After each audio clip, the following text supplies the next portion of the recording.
What we're here to talk about today is the fact that the brain is and will be the 21st century battlescape in many ways. End of story.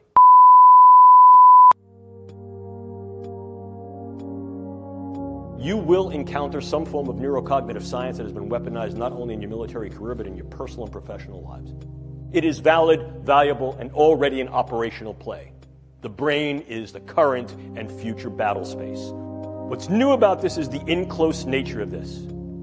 Increasingly, we're not seeing these things as weapons of mass destruction against gross aspects of the population. More specifically, perhaps, might be targeting individuals on a level that allows either direct attribution or covert engagement with non-attribution. If we talk about what brain science is, let me just give you a little bit of brief background on this field that is now called neuroscience. As a titular field, as a named field, neuroscience has only been in existence for 40 years. I know that because I've been a neuroscientist for about 38 of those 40 years. Increasingly, it is becoming an international, multinational, global, and independently exercised event and endeavor, which increases the capability of the brain sciences to develop not only new theories, but ever more sophisticated tools. So, how then can we use these elements as weapons? Means of contending against others. Formal definition of a weapon, probably the one that you've heard about most recently, most contemporaneously in the literature, is the possibility to use some form of directed energy to affect physiology peripherally and also to affect the physiology and health of the brain. Case in point here, U.S. Embassy personnel in Havana and possibly in China. Clearly, one of the things we can also do is transcranial neuromodulation, the idea of going through the skull to modulate the node and network activity of the brain, to implant certain brain-machine interfaces. These are many of the DARPA programs that you may hear of now. Probably the one that is most notorious is something called the N3 program, which is the non-invasive neurosurgical neuromodulation program being run by their program manager, Dr. Al Mundi. The idea here is to put minimal-sized electrodes in a network within a brain through only minimal intervention to be able to read and write into the brain function in real time, remotely. And then, of course, you also have the things that are a little bit more traditional. If we talk about things that can be operable in the biochemical space, we ordinarily talk about drugs, bugs, toxins, and ever more, we're considering devices. I can disrupt an individual from the level of their cell to their system, and disrupt individuals on a variety of levels, from individuals all the way up to the social fabric. Target a specific individual, change or eliminate that individual with very little attribution and trace, and be able to leave prior to any attribution. Drugs can be exceedingly specific, and as I'll show you in a moment, can be very, very much used to individualize weaponology in terms of what we call precision pathology or precision effect.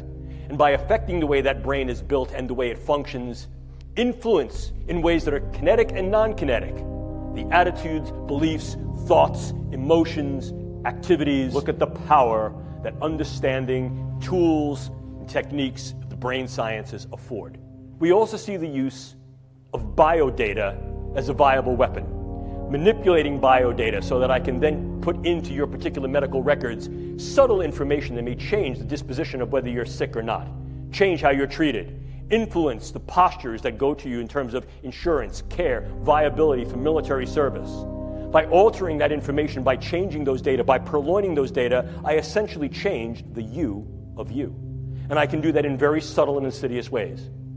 Furthermore, I can do that on a variety of different levels that can affect key individuals so that in fact your medical record changes to thereby render you incapable or at least invalid to be able to serve in a way you're serving. Or I can do that on a much larger scale. Groups, populations.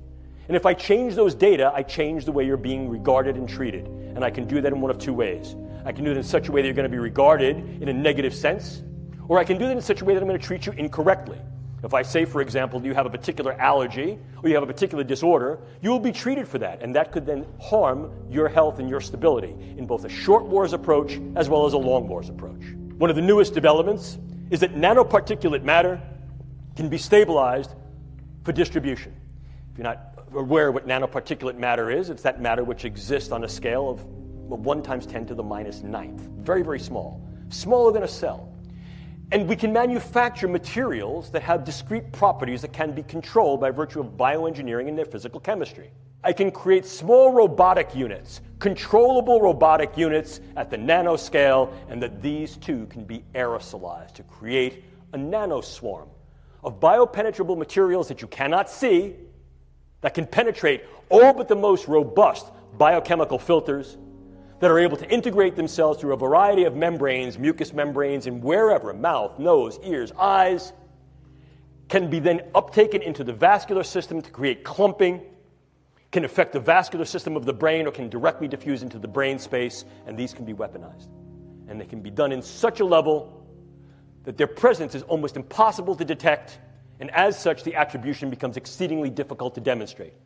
We've come to the precarious position of opening the proverbial can of worms of if, how, in what ways, to what extent, and when these techniques and technologies will be used in weaponized intelligence and national security agenda.